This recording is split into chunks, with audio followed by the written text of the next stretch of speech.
reverencia, homenageia e coloca a mulher em evidência, não apenas numa data de celebrações, mas também uma data de reflexão e uma data de resistência. Professora Elizabeth Tamanini, que está conosco, eu identifico assim, a professora Beth, ou Betinha, como é conhecida, que com a gente diz, ó, a Betinha de Barra Velha, a Betinha de Pissarras, porque ela está ali na divisa, e que vai falar com a gente também nesse campo de reflexões que um 8 de março abre, né, professora Beth? E que, nesse caso, Beth, você na condição de uma mulher que chegou a uma formação educacional que você chegou, doutora, pós-doutora, professora universitária, mas sem perder a raiz, sem perder o pé no chão com o Rio Novo de Barra Velha, com o Rio Novo de Pissarras, com as vivências que a vida trouxe, né, Beth? Eu começaria dizendo o que tem que se avançar, mas antes disso, falando assim, nós trazemos todos os dias aqui no Radar violência contra a mulher. É difícil o dia que não tem uma ocorrência nesse sentido em qualquer uma das cidades da região. Avanços, Penha tem uma casa de referência, de acolhimento, estruturas, lei do feminicídio, lei Maria da Penha, avanços houve, estão acontecendo e a gente sabe que ainda vão acontecer. Mas ainda para um profissional da comunicação, falando com a professora, com a educadora, para mim é muito difícil trazer o caso como das duas moças, a mãe e filha venezuelanas, mortas no início da semana em Joinville. Anteontem, uma moça morta e enterrada em Araquari, enterrada pelo companheiro. Tivemos aqui a menina, aí não é feminicídio, mas um brutal assassinato da menina de 3 anos em Indaial. Quer dizer, a mulher ilustrando todos os dias um panorama triste demais, Beth. Como é que se encara o 8 de março diante de um cenário como esse? Bom dia, obrigado pela presença. Bom dia. Fico bem feliz, né, porque também aqui eu represento, né, muitas mulheres e represento também um dia muito forte e um dia de luta para as mulheres do mundo. Então, extrapola o Brasil, né? Extrapola o Brasil. Então, a gente, hoje, até, né, a gente está ouvindo essa ideia, assim, de Feliz Dia da Mulher. Né? A gente recebe mensagens carinhosas, românticas, e a gente entende esse sentimento amoroso em relação às mulheres. Não se despreza o sentimento, né? Não se despreza o sentimento, essa amorosidade. Mas hoje a gente representa um movimento internacional, né? Quando a gente pensa o século XIX, final do século XIX, início do século XX, as fábricas, né, na Inglaterra, nos Estados Unidos, o desenvolvimento industrial, todo o vapor, as mulheres tinham dificuldades de tudo, e elas estavam trabalhando exageradamente e assim, mais de 16 horas por dia em condições insalubres. Então, por que eu estou dizendo isso? Porque o dia 8 de março, ele representa também a grita, o desespero das mulheres fora do Brasil e também no Brasil. Então, a gente tem, por exemplo, em março de 1911, no final do século, mulheres sendo queimadas dentro de fábricas, né? Isso, em termos de história, é recente, recente, né? 100 então, anos é recente. Nós estamos falando de 100 anos. Então, a gente vem, né, ao longo dos séculos, com um processo de exclusão da mulher da vida pública, da vida civil, né, pública, da vida política e dos direitos sociais de se manifestar, de pensar, de reagir. Aí tu trazes na tua conversa, né, essa ideia de que eu sou professora, pesquisadora, nasci no interior, sou filha de agricultores e agricultoras, de professora, também professora de educação rural. Então, esse movimento que eu fiz foi um movimento muito difícil, e muito difícil também, com certeza, para milhares de mulheres do mundo.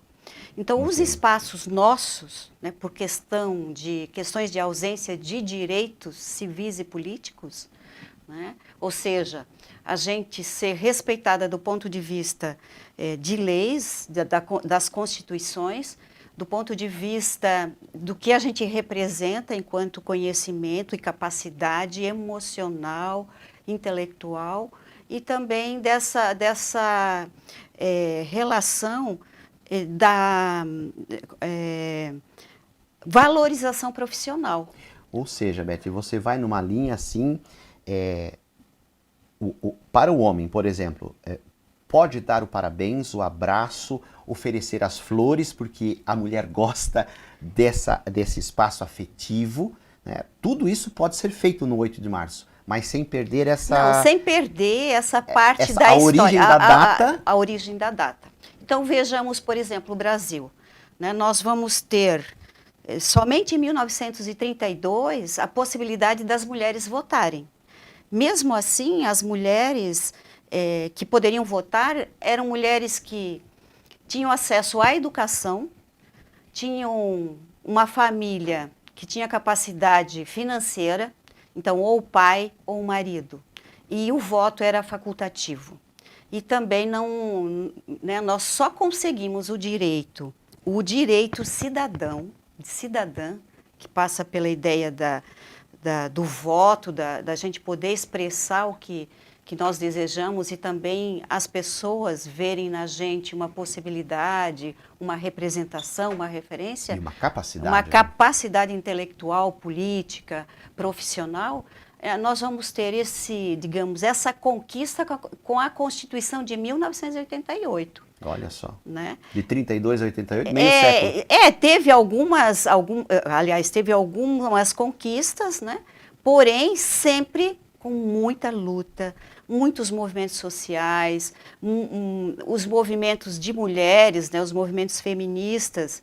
Por isso que eu digo movimentos feministas. Movimento não é uma coisa fechada. A gente tem mulheres que se organizam em Minas Gerais, São Paulo, Santa Catarina, Rio Grande do Sul, fora do Brasil, com uma perspectiva de nós queremos mulheres que tenham igualdade de direitos a partir daquilo que é constituído do ponto de vista constitucional, das leis, dos direitos civis e políticos.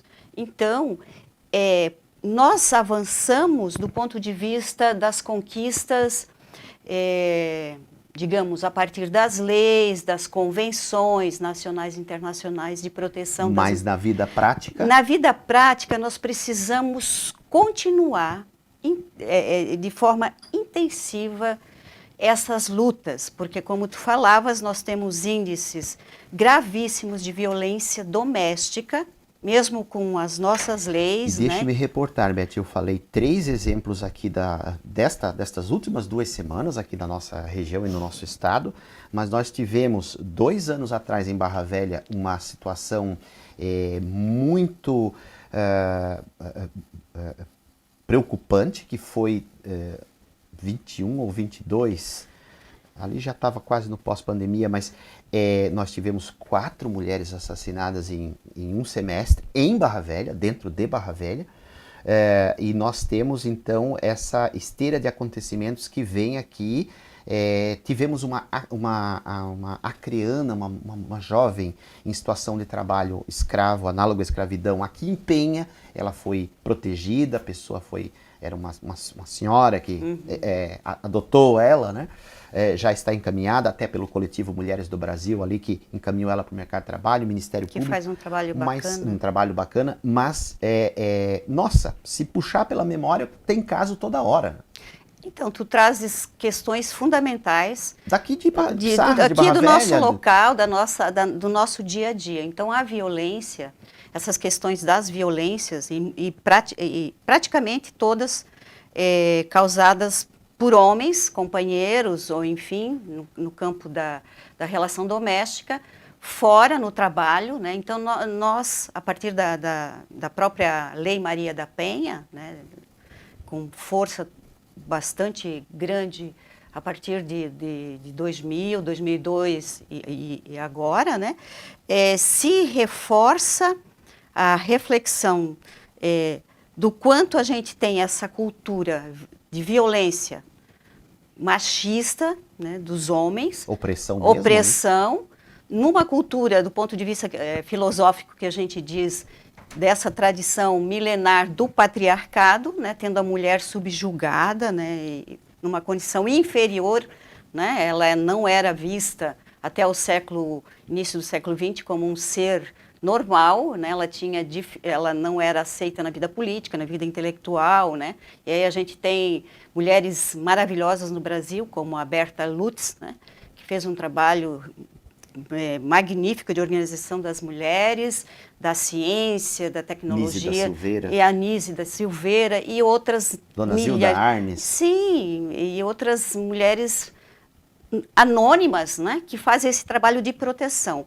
Mas o que a gente precisa é trabalhar com o processo de proteção, a partir de casas, a partir de delegacias de mulheres, ou seja, políticas públicas que dê sustentação a esse direito conquistado, né? Então, o 8 de março não representa esse presente para as mulheres, né? Para nós mulheres. Ele representa um dia fortíssimo no sentido da gente criar forças, repensar, refletir e continuar avançando. Sim. Então, o dia 8 de março é um dia que representa essa mística também, né?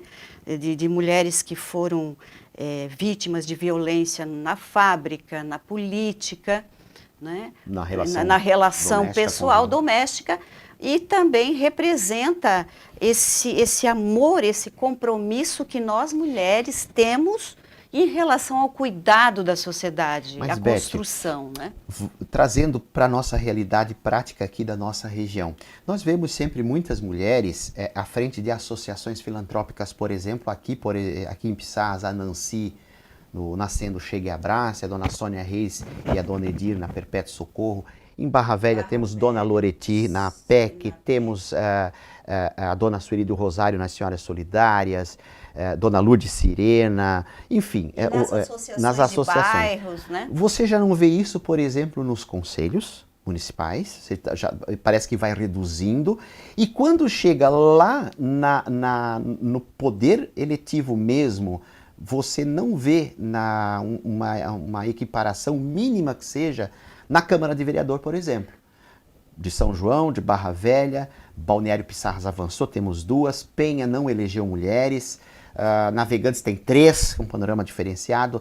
Não era necessário ter, nesse sentido, mulheres corajosas mesmo? Não, eu vou enfrentar o desafio de buscar o voto popular mesmo e me lançar na política? Essas questões, elas são profundas, né, quando a gente pensa, mas do ponto de vista mais cotidiano, nós temos essa realidade que as mulheres trabalham de forma coletiva, se organizam, elas fazem todo o trabalho de base e na hora de assumirem, né, de nós assumirmos funções estratégicas, políticas, ou seja, de um poder no sentido de decisões e avanços, nós recuamos por conta dessa cultura machista, né, porque sempre foi nos colocado que a ideia de ocupar o espaço público, ter a vida política, disputar uma eleição, né, ser candidata a vereadora, ser presidente de uma associação, ser candidata a deputada, ser candidata a senadora, a presidenta, não compete a nós. Nós temos... E, Beth, se olhar, Joinville não teve uma prefeita mulher, né? Eu acho que aqui do litoral norte, nas nossas cidades, não teve prefeitas, né? Candidatas. Itajaí, Navegantes. Sim, então prova, né? Prova o quanto nós mulheres necessitamos, né, ainda lutar. As instituições, e agora tu trazes uma questão importante, que são os partidos, e eles têm uma representação fundamental na democracia, na Constituição da democracia. Então, nós mulheres precisamos ocupar esse espaço de representação. À medida que eu, né, Betinha, usando a expressão popular, caneta na mão. Caneta na mão, né? Com tinta. Com tinta, claro. À medida que eu me encorajo e represento as mulheres, por exemplo, numa eleição, né, seja para que representação for, cargo for, eu também encorajo outras mulheres pela capacidade... Porque coloca em evidência, coloca né? em Se evidência. torna referência. E a representação, né, na verdade, a gente faz justamente Sim. desse espaço um espaço para conquistar democracia, direitos salariais iguais, né, condições de proteção, políticas de apoio, e no sentido assim também de nos tratar com esse diferencial que cada ser humano tem, homens e mulheres. Eu né? vejo, Beth, uma condição muito específica até de exemplo, por exemplo, em Penha. Em Penha tem uma vice-prefeita. Depois da Juracy veio, com lutas dela, Sala Lilás na Polícia Civil. Veio, não que ela tenha conseguido sozinha, mas ela foi a liderança que colocou em evidência, muitas vezes, Procuradoria da Mulher na Câmara de Vereadores, Sim. já com o trabalho dela. Pissarras, hoje tem 2 vereadoras. Agora, se você for a Barra Velha, por exemplo, não tem Procuradoria da Mulher, não tem Sala Lilás, não tem uma polícia, não sei nem se tem Conselho da Mulher em Barra Velha. Quer dizer, a realidade regional ainda prescinde de mulheres nos espaços de poder. Né? Sim. Nós temos uma fragilidade aqui na região toda, no sentido assim da organização jurídica e política, nesses espaços Sim. de conselhos, que são espaços de decisão. Temos uma presidenta na subseção da OAB, a advogada Emanuele Sim, Teixeira, sim. que abrange a nossa região aqui. Sim, mas quando a gente pensa a representatividade de homens nesses espaços, é muito maior. Tu Sim, falavas, muito né? Nos conselhos de saúde, de educação, cultura, né? Nós já estamos sentindo o avanço, né? E o empoderamento, como a gente se diz, a gente usa isso de forma comum, mas assim, essa força, essa potência da mulher já assumindo essas funções estratégicas que tem capacidade de decidir sobre uma casa de apoio, Sim. sobre um programa de prevenção. E a mulher tem uma possibilidade de um olhar diferenciado, né, Beth? A partir da própria moralização da vida pública, vamos dizer assim. Hoje a gente até tem uma prática de pensar que quem fala, quem defende, né, são as feministas, né? Com uma ideia até um pouco preconceituosa, né? As mulheres se tornaram feministas, elas não têm essa sensibilidade, essa amorosidade, elas não têm não trabalham com essa ideia da beleza, do embelezamento. Não é isso. Nós queremos os direitos, né? já conquistados, mas numa perspectiva feminina, numa perspectiva de promover o diálogo, promover a proteção, o cuidado, a ética. E aí não se busca superioridade, né, Beth? Equidade, né? Não é a palavra, né? Equidade é igualdade em todos os sentidos, igualdade de oportunidades, né? Você tem as mesmas oportunidades de ir à escola, né? De fazer de terminar o seu ensino fundamental. De ter o salário igual. De ter o salário igual, de ir para uma universidade ou não, né? De ter uma empresa, de trabalhar na agricultura, de trabalhar na área da saúde, na área do comércio, na área do fazer cotidiano, mas com um respeito igual, né? De ter essa mistura de igualdade, considerando as diferenças, né? Físicas, culturais, em todos os sentidos. Então, a gente não quer essa igualdade no sentido do exemplo masculino propriamente. Sim. Nós queremos levar em conta a nossa história na humanidade, Sim. as nossas conquistas. As suas contribuições. As contribuições de milhares e milhares de mulheres. Né? Eu, já encaminhando aqui para o final, Beth, mas eu queria lembrar, por exemplo, da dona Ivete Moraes, saudosa Ivete Moraes, da Cozinha Comunitária em Barra Velha, inspirada pelo saudoso padre Luiz Facchini. Ela nunca quis, ela sempre estava na política, mas ela nunca quis concorrer a cargo nenhum. Talvez é essa barreira que deveria, porque, por exemplo, se a dona Ivete fosse candidata a vereadora em Barra Velha, ela ia estourar pelo trabalho dela, pela alimentação das crianças, pelo engajamento, e ela nunca quis. Talvez essa intimidação que tem que ser vencida, né? Beth, as suas palavras, considerações finais, e você quer dedicar para alguém essa entrevista hoje, em específico, nesse 8 de março? Eu quero dedicar todas as mulheres de Barra Velha e Piçarras, da região, que tiveram coragem de enfrentar essa discussão, né? Mesmo, às vezes, tendo vergonha, porque, né, tem um preconceito em relação a gente se posicionar, a gente falar. A todas essas mulheres guerreiras, corajosas, amorosas, cuidadoras, que cuidam, as grandes líderes comunitárias, a todas as mulheres da região que tiveram coragem de disputar espaços em conselhos, nas câmaras de vereadores, Nas igrejas, nas né? igrejas, nas comunidades, né? Nós mulheres, né? Essas mulheres que falam, que têm coragem. E não é uma disputa, né? Eu queria deixar isso bem evidente. Não é uma disputa homem e mulher. É uma construção coletiva para a gente ter uma vida coerente, para a gente ter inserção, para a gente ter igualdade, distribuição de renda, né? E ter uma sociedade que enfeita, que embeleza, que encanta, porque as mulheres, quando elas estão nos seus direitos e nas suas liberdades, elas são essenciais e maravilhosas. Okay. Bom, eu estou aqui com a professora Beth encerrando às 7h27, dedicando também às mulheres a entrevista, né, Beth? E rememorando aqui o papel, por exemplo, de Dona Antonina Damásio Ramos, educadora de Barra Velha, Dona Edir Schurt, de Balneário Piçarras, e a professora Cecília Bergamaschi, de Penha. Tem tanta mulher importante, mas eu ilustro essas três para oferecer também aqui, Beth. Ah, perfeito. E você a minha vai mãe, que foi professora há 40... Pois é, no Rio Novo? No Rio Novo. No Rio Novo. Ela trabalhou no Rio Novo e é ali das divisas. Aqui na região, a gente costuma dizer que o território, a geografia não fecha. Misturou tudo, né? Mistura, é regional, né? Então a gente está em Barra Velha, a gente está em Piçarras, a gente está em Luiz Alves, é uma mistura. Que são 3 Rio Novos muito próximos, né? Então, assim, a todas essas fantásticas mulheres e mães, né, e profissionais.